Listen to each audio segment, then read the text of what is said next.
Hello, I'm Associate Professor Julie Fleming, and I'm going to take you on a 3-minute Cook's tour of the first 1000 Days short course site. The course takes you through a very short journey around the importance of setting the appropriate foundations for lifelong health and well-being of our children becoming our future adults. We talk about biological and physiological development, social, community and government influences, the importance of vocabulary growth, and the challenges we face when raising a child. We use a number of case studies across the topics and have embedded videos, readings and extra activities to help support the course. The course takes just over 2.5 hours to complete, and you can resume at any time. It is intended as an introduction to the importance of the first 1000 days, and obviously we can't cover everything. So perhaps there is a second stage to this important project, but let's see how this one goes first. We actually suggest that you start here. We briefly talk about some of the strategies for self-paced study as we go through the course. Navigation is simple, and there are 2 ways. Firstly, at the bottom of the page is a downward-facing arrow that points to the next page. It's just like turning a book. So when you click on this, you can see that will go to the next page. The other method of navigation is using the left-hand side and selecting specific topics. The learning content is where all the topics are placed. So let's have a look there. I want to mention the assessment.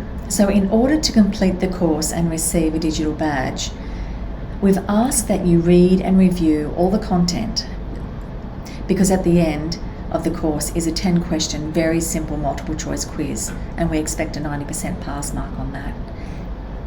Embedded throughout the topics are reflective pauses where we ask some simple questions about the topic you've just read, and ask also that you reflect and take notes in a portfolio. Now, by portfolio, we just mean a notepad, a Word document, or some other way of collecting your thoughts around those reflective pause points. And that will also help with that multiple choice quiz at the end. And one more thing before I do move on to the topics. We've tried to keep each page to a computer monitor size for a number of reasons, but mainly it's cognitive load. So we know how people learn, and we've chunked our content in line with this load. The course remembers where you have been and where you need to go next, so it's important that you use the symbols at the bottom of each page to give us some feedback, as well as to identify what you have completed. Okay, so let's move on to the topics. Again, navigation is through the left-hand side. We can see a list of topics, and when I actually click a topic, you'll see that that expands, and there are some subtopics within that main topic. So all the content has been referenced appropriately, and we thank our contributors, especially Dr. Frank Oberclade, for allowing us to use his many resources. He's been absolutely great. Most of the content actually sits within the problems and consequences topics, with consequences taking the most amount of time.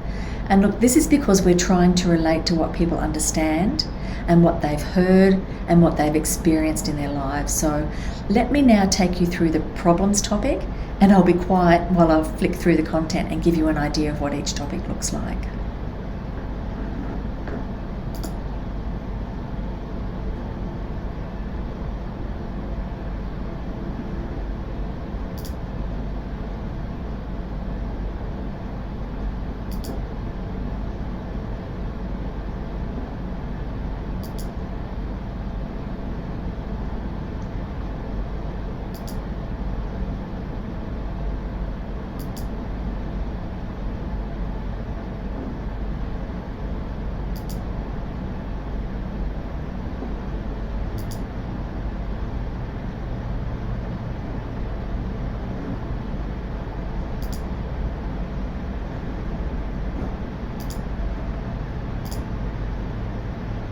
That's just a quick example of some of the interaction throughout some of the topics.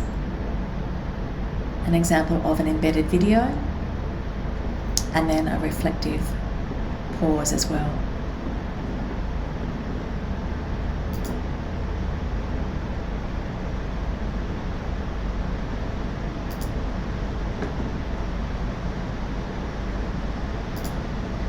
Then on to the next section, consequences, and as I said, that takes about an hour to complete.